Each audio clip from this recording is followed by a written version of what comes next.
Hello, everyone. Welcome to tonight's YouTube Live. My name is Lisa Curcio, and I welcome you to Lisa's Stamp Studio. If you would chime in, just make sure, let me know that the sound is good. I am so glad that you have joined us. If this is your first time on one of our live streams, welcome. We're so glad you're here. I want to familiarize yourself with a couple things. To be able to chat during the live event, you're going to need to log into your YouTube account so that you can chat. Secondly, I want to introduce you to Megan. Megan has a blue wrench to her name, and you'll also see that her name is in blue. She is my virtual YouTube assistant, and she helps run the show, especially when we are down stamping. My head will be down, and I might miss some of your questions or comments, so Megan's here to try to moderate and keep things going for me. So hi, Megan. It's so good to see so many of you joining me tonight. I'm so glad that you're here. And if you're returning, I'm so glad that you've come back. I'm really excited about tonight's project, and I have an alternative to what I'm going to demo tonight, as well as some other products to share with you. And I've got a special announcement about an upcoming event in January. So I've got a lot to go over tonight. So those of you are telling me it's cold, I'm glad that I could be here with you tonight. I hope I can warm you up with some creativity. So let's do this. Let's get started. I'm going to turn the camera down to the stamp table. So just give me a second to get it adjusted. Bob the Builder recently redid the tripod stand and things are different. So I'm trying to acclimate. I practiced several times, but I got to adjust a little bit. So here we go. Hold on.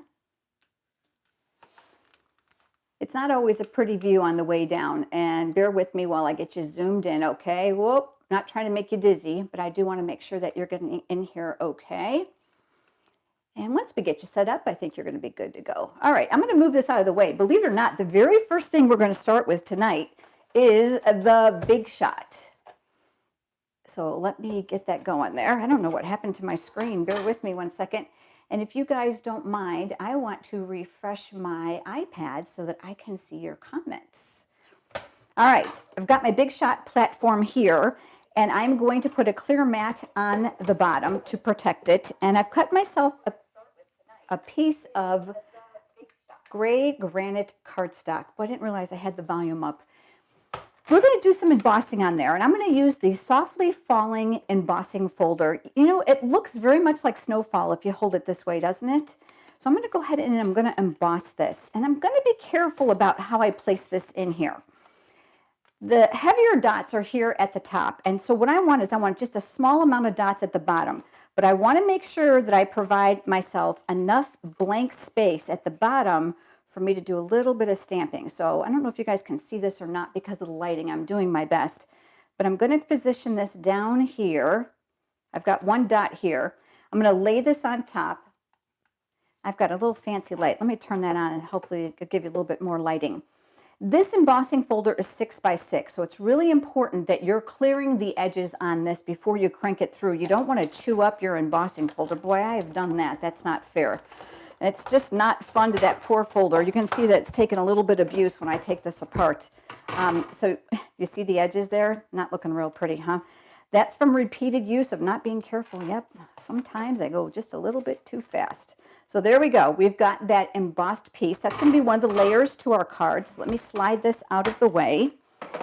And I'm going to bring that grid paper back in because we're going to start doing some stamping. Okay, so the first thing I'm going to do is I'm going to add some greetings to the bottom of this piece.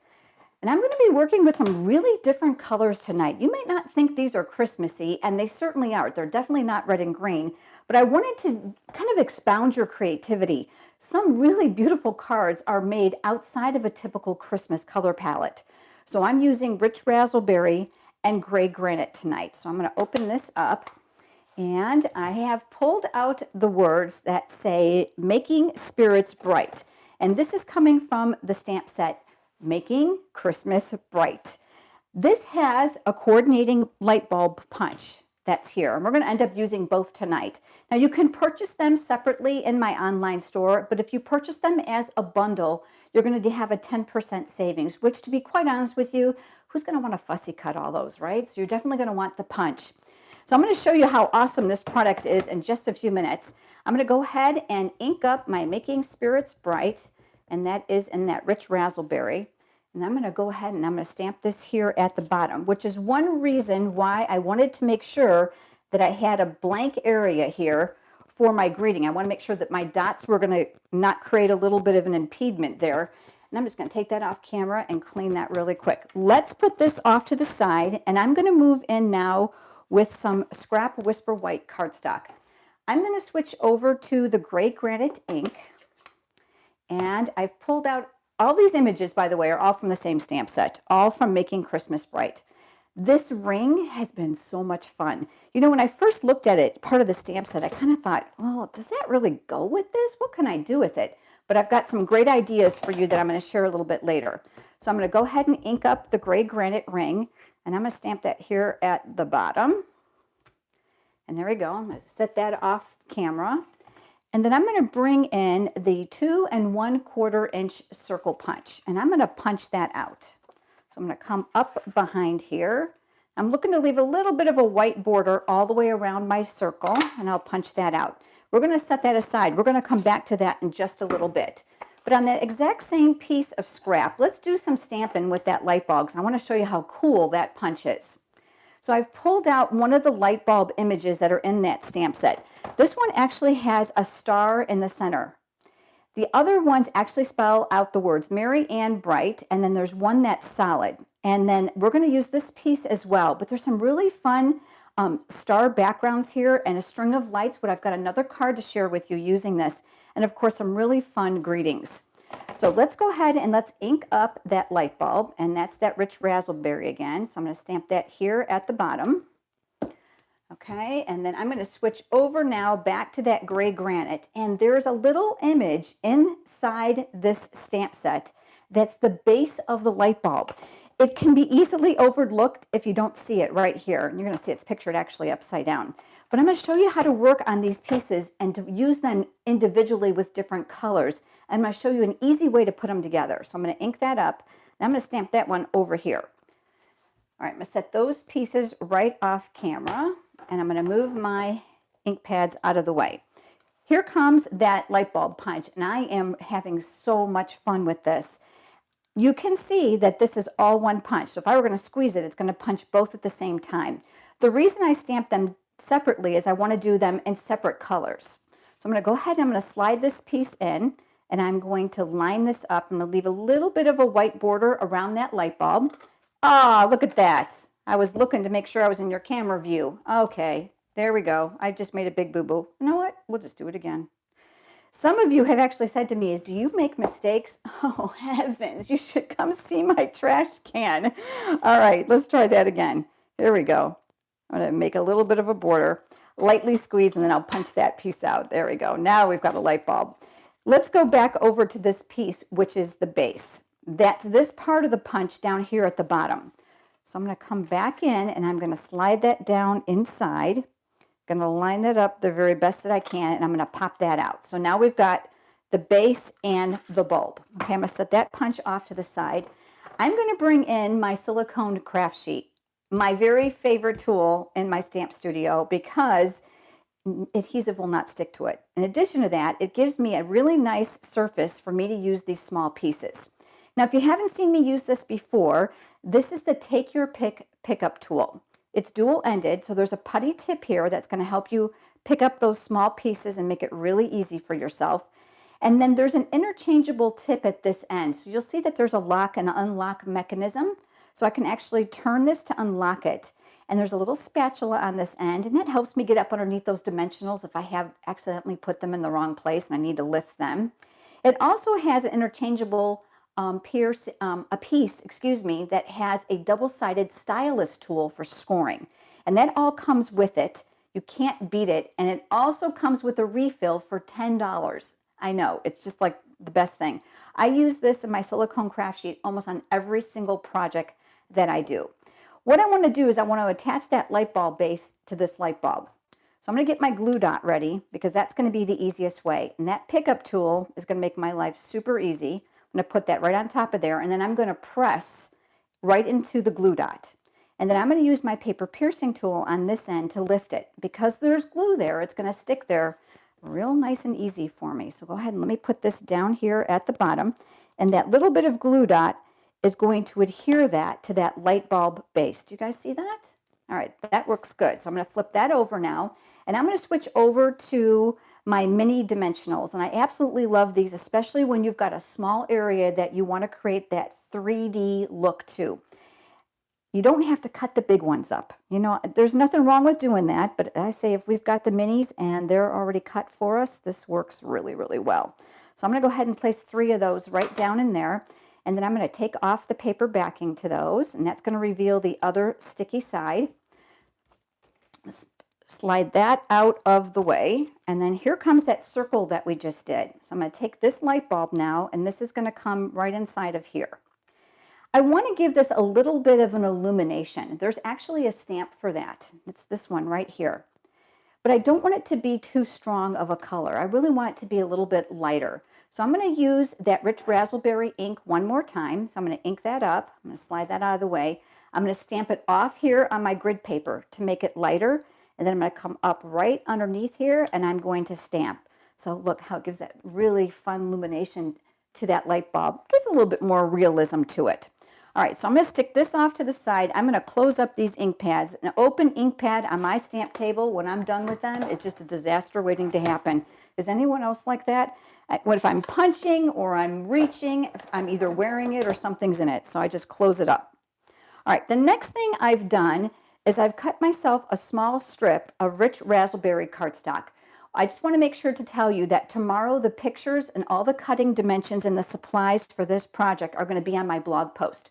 When we're done with today's live, Megan and I will come back and we'll put all the links down here so you guys can get to it really easy tomorrow. This is a piece of gray granite ribbon, and I really love this. Can you see the like white trim here on both sides? It's woven, it's thick, and it's soft, and it's super easy to use. I'm going to make just a simple, what I call an air knot. So I just made a knot literally right in the air, and then I'm going to pull this tightly. And that's going to leave me a knot right in the middle of my ribbon. And I want to attach this to this strip. I found for me the easiest way is glue dots. So I've got glue dots here, and I'm peeling back just one to expose it. And I'm going to take that end and I'm going to press. And because this is woven ribbon, sometimes it just wants to be a little nasty and not stick really easily. So you've got to make sure you push it on there and then just kind of gently peel it off. Let me pick up that piece of paper so I can show you what we're going to do next. I am going to wrap the raw ends to the back. I want to make sure I've got this knot as far over. Yep, I'm going to have to move this over just a little bit because I know where I'm going to put my circle. So I'm going to slide that over a little bit. And then there we go. And I'll wrap the other raw ends to the back. You'll need about 6.5 inches to make it easy for yourself. All right, I'm going to bring that silicone craft sheet back in one more time. These little dimensional pieces, they're like staticky. They stick everywhere, don't they? But I love dimensionals. I don't know how we would function without them. We're going to add some adhesive to that, and we're going to end up putting it on this piece that we stamped the greeting for. So I'm going to flip this over, and I know you're already thinking, boy, that's pretty bumpy. That's not going to be easy. But you know what? The great thing about the snail adhesive is the rolling ability. So you don't have to be perfect, and you don't have to get every single inch of it on there. So I'm just going to kind of tip it to my advantage. And the great thing about the silicone craft sheet is if I get adhesive on here, it literally just rubs off. It will not stick to my work surface, which will keep my work surface nice and clean. I don't have to worry about fighting a sticky spot all night long while I'm crafting. Now, the other thing I've learned about this is because of the weight of the ribbon, the adhesive sometimes isn't strong enough to keep the ends down. So I'm going to teach you a little trick. My tip is to use a glue dot on both ends. So I'm going to take one more glue dot here to the back side, and I'm going to press, and then I'm going to lift. And I'm going to do the exact same thing now on this side. I'm going to press, and I'm going to lift. If you're just joining us, make sure you stick with me to the end. I've got an alternate project idea with these exact same colors and the stamp set. And I'm going to mount this, I'm going to say maybe a third from the bottom, looking to line up my left and my right sides the very best that I can. And then I'm going to press that in place. I'm going to move that off to the side, and I'm actually going to rub from the back. The reason is I want to make sure that this is burnished down inside those raised embossed areas. I like to rub from the back almost always, just because if I've done a lot of stamping, I seem to have ink on my hands, and it always transfers to the front of my project. I've got another layer that I've cut here of the rich raspberry. So I'm going to put this one on top of here. So I'm going to flip that over. I'm going to add adhesive. And whenever I have an embossed piece like I have here, I tend to be a little bit more generous with my adhesive than I might normally be, because I want to make sure I get in all those little nooks and crannies. And here we go. I'm going to create a border of this color all the way around. Isn't this really pretty? So pretty. All right, I'm going to rub around the edges. Thanks, Megan, for keeping up with all those questions so I can keep stamping. All right, so now we've got that layer. Let's go over now to the card base. This is 4 1/4 by 11. I did score it in half right before you joined me. So I'm going to go ahead and fold that. And I'm a big fan of my bone folder for those nice crisp edges. I'm going to go over those.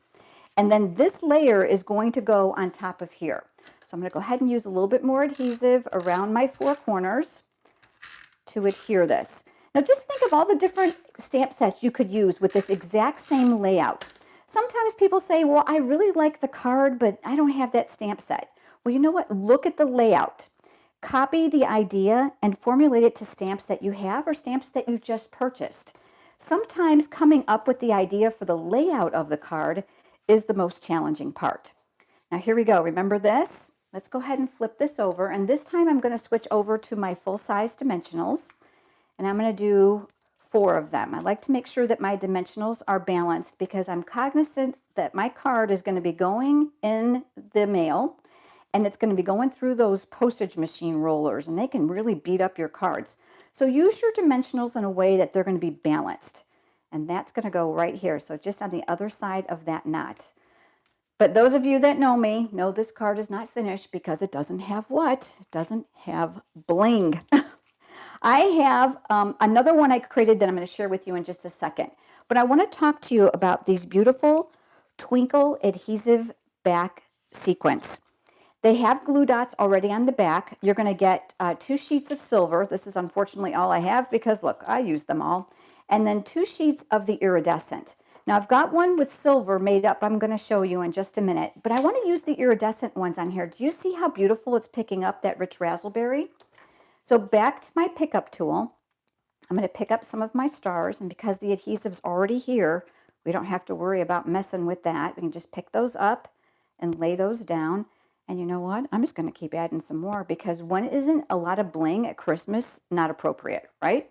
It's all about the sparkle and the lights. So we're just going to add that to our card right there. Quick and easy. Isn't this pretty? Let me show you the one with the silver stars. This is the twinkle adhesive back sequence. So I've got my silver here and my iridescent here. Which one do you guys like better?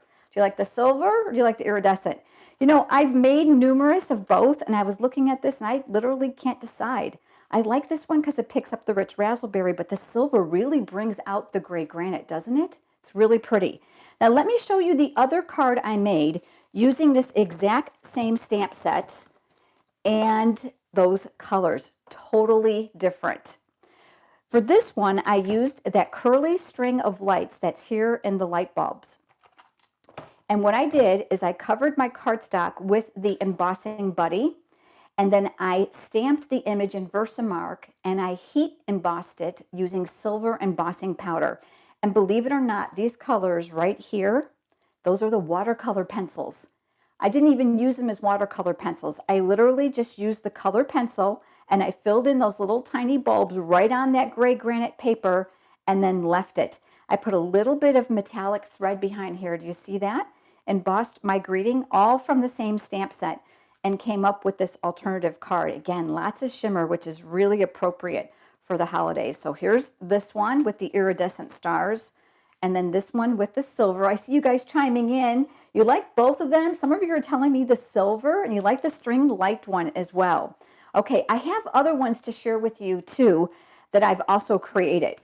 So let me clear a little space here, and let me pull those in. Clear off those little dimensional pieces because those seem to get everywhere. And before I do that, I want to share with you guys a little bit about what I was talking about a special event that is coming up. I have been invited and included in a special January bonus event with 5 other Stampin' Up! Demonstrators that are top in the country and the countries that they live in. You may recognize Sam Hammond from Poodles, and of course Alison Akamitsu from Canada, and of course Kylie Bertucci in Australia, and Satomi is in Japan, and Jackie Williams is in the Netherlands. I'm going to be doing a bonus event with them in January. It is in a private Facebook group. The way you join us is with a $25 product order in my online store using the current host code. And then we will automatically include you to this private event. Now, for some reason you are not on Facebook, don't worry. I can get all the recordings from all the videos and the live events that we're going to do, and I can send those to you via email so that you are not going to be left out. But each one of us is going to do a live demonstration in the month of January using brand new products coming from the Occasions catalog and the Celebration brochure. You're not going to want to miss that. The Occasions catalog was going to start on January 3rd. Same with the sale. This is Stampin' Up's largest sale of the year. So for every $50 you spend in product, whether it's from this catalog or from the annual catalog, which is this one, you'll be able to select for free, that's the best part, the free, from this book of your choice. If you have a big wish list, we also have products available in here if you spend $100. So we've got all kinds of options for you, and January is a great time to be spending during Stampin' Up's biggest sale of the year, which is called Celebration. And you're not going to want to miss this bonus event for January. The details for that are on my blog as well. All right, let me talk to you about those other cards that I promised you. These cards and the projects I'm going to share with you here are actually all part of this month's special edition kit. And I usually call it a card kit, but this month is going to be a little bit different because I've got some really fun stuff planned for you for the holidays. Exact same stamp set. So this month's kit is revolving around the Making Christmas Bright bundle. So it's the stamp set, wrong punch, and the light bulb punch. You'll probably need to have those in order to put your projects together if you want them to look exactly like mine. I'm going to include all the pre-cut pieces for free. You're also going to get the scrap cardstock, a video tutorial, and a PDF tutorial so that you can stamp right along with me from home at your convenience. The last day to order this month's kit is going to be Saturday, day after tomorrow, because I have a super quick turnaround time of next Wednesday, which is the 12th, because I want to make sure you have them in ample time to quickly stamp and put them together. Look how I use that circle here. Isn't this adorable? And I'm also going to include everything to make 2 gift cards. So here we go. We've got the gift card holder here. And this one I actually stamped a little bit here at the top. Really cute. I'm going to teach you how to do the belly band. I give you so many tips in the video along with me that's going to make it so easy for you. And then last but not least, here are the last 2 projects. These lustrous mini gable boxes have the most beautiful shimmer to it. I don't know if you guys can see that or not. And again, I'm going to send you all the die or pre-cut pieces, the designer paper. You are going to get the boxes. If you want the ribbon, you can include it in an order, as well as those twinkle little adhesive back sequins I used here, or you can use what you have at home. Now, to get your kit for free, you'll need to place a $50 product order between now and Saturday. Now, Saturday's date is the 8th. It's 11:59 p.m. Eastern Standard Time, and I'll send you all the free pre-cut supplies to make this project, with the exception of those sequins and that ribbon. So you can add those to your order if you want to. Here's the best part. I figure it's better to look at me maybe than talk to my hands. The best part about this is that you can choose on your $50 order whatever you want. So if you already have this bundle, or perhaps you already have a product that's very similar in your artillery, substitute it out for whatever you want. And then I will send you the pre-cut supplies in the mail no later than Wednesday the 12th, the video and the PDF tutorial, so that you can stamp and make these projects with me from home. This is not a club. There is no monthly commitment. I do something different every single month, and I just enjoy preparing these kits for you and then sending them in the mail so that you can stamp with me from home. So that's a little bit about what's going on for the December special edition card kit. It's the holiday edition. I hope some of you will join me. There is an exclusive host code for this kit. It's the only way that I know that you're entitled to it. So please make sure that you use it. We'll make sure we put that information down in the description of this video here on YouTube, so those of you that are interested can be able to get that information really easily. And that information is all on my blog under the Online Classes tab under Card Making Kits. There you'll also find PDF tutorials, lots of fun ways for you to stamp with me from home. I'm looking over my list. I want to make sure that I don't miss anything before I let you guys go. If you've enjoyed tonight's project, do me a favor, please share it. I would love for you to share the video with friends, your crafty friends. Maybe you can get them inspired to do some card stamping with you this holiday season. In addition to that, I would love for you to subscribe to my YouTube channel so that you don't miss any of the things I've got that I'm going to be sharing with you in the upcoming weeks. Lots of new products coming your way as well. Head over to my blog. We'd love to have you follow us there. And of course, you can find me on Facebook under Lisa's Stamp Studio. And last but not least, I'm going to be back with you live on YouTube after the holidays. I'm going to enjoy Christmas just like the rest of you. So I'll be back with you. I'm looking at my calendar, Thursday, January 10th at 8 p.m. And you're not going to want to miss it because I'm going to pull this out. I'm going to be using products from this brand new Occasions catalog. I'd like to take this time to thank you for your orders. It's because of your business that I'm in business, and I really enjoy what I'm doing, and I hope that's evident by what I share with you. Thank you so much for watching tonight and for being a part of tonight's live. And if you're watching the replay, I'm so glad that you've come by to join us. I'm wishing you all a very Merry Christmas and a Happy New Year, and I'll be back with you on January 10th. Good night, everyone. Thanks again.